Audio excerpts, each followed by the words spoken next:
Now we look at still lifes. Still life has a long tradition in the history of art, and Bruno Andrade contributed to that particular history of still lifes. The word still life originates from the Dutch language, but we really begin in the history of still lifes with the Egyptians. One of the earliest or oldest examples of still life is an Egyptian tomb painting that we see, in which the artist has painted an array of foodstuffs on behalf of the deceased for the journey to the afterlife. Still life was very, very popular during the Renaissance, both in Italy and in Northern Europe.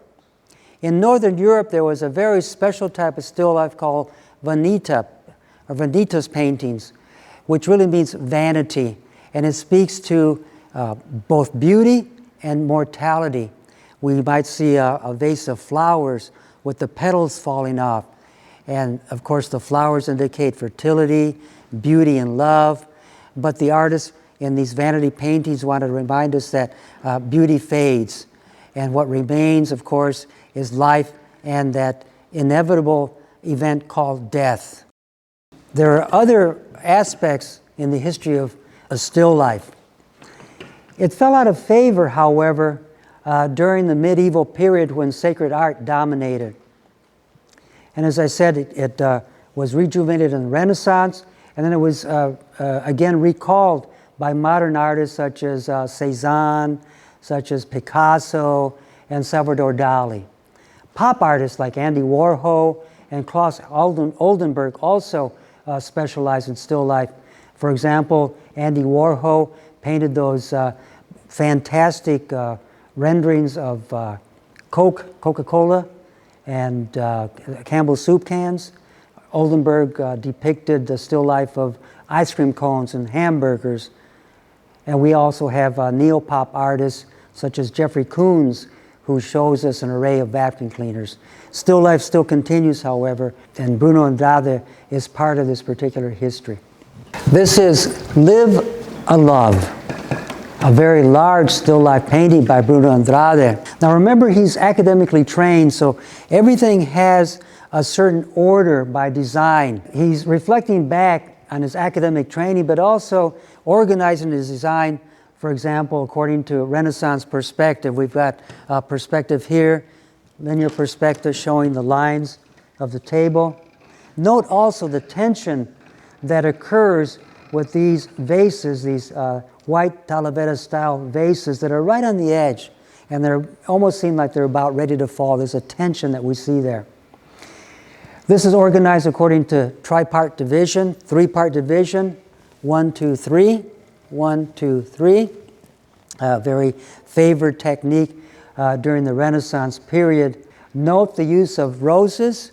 He painted either pink roses or red roses. Red roses, of course, are symbolic of passion, and yet by contrast, pink roses indicate friendship, motherly love, companionship. The interior is set off by these two vases sitting on a tablecloth. And the tablecloth has, again, these undulating lines, these serpentine lines that suggest movement. Now we go from the interior to the exterior. This could be a painting back here, or it could be a picture window into this outdoor reality. So he has this inner vision that he translates to us through his art. The tops of bushes or trees, the beach that's very popular in Corpus Christi in South Texas, the seawall, the waves perhaps, and then the ocean, the Gulf of Mexico, and then a vast sky with a gigantic cloud that dominates the sky. So we've got tripart division this way, but also this way, 1, 2, and 3. And he transitions. We are in this interior. We're looking at these vases, and by design, we move from the interior to the exterior. This is so well planned that this artist intentionally draws us in, and we easily, seamlessly move from interior to exterior. These paintings are uplifting, joyful, happy.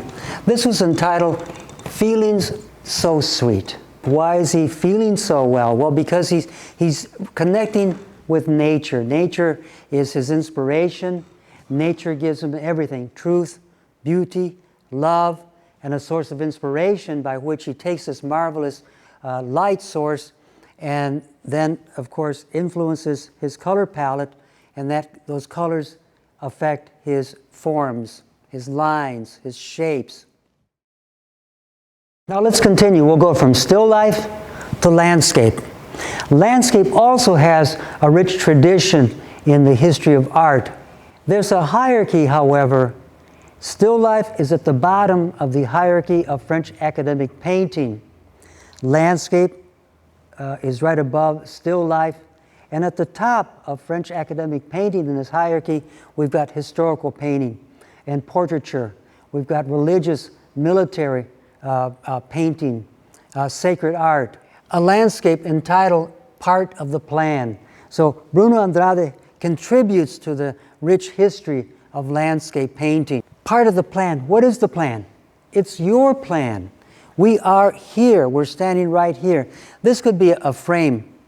This could be a picture window. This could be a painting of a landscape. Nevertheless, we're right here. We're standing right here on top of the hill. On the other side is a tree with red bark.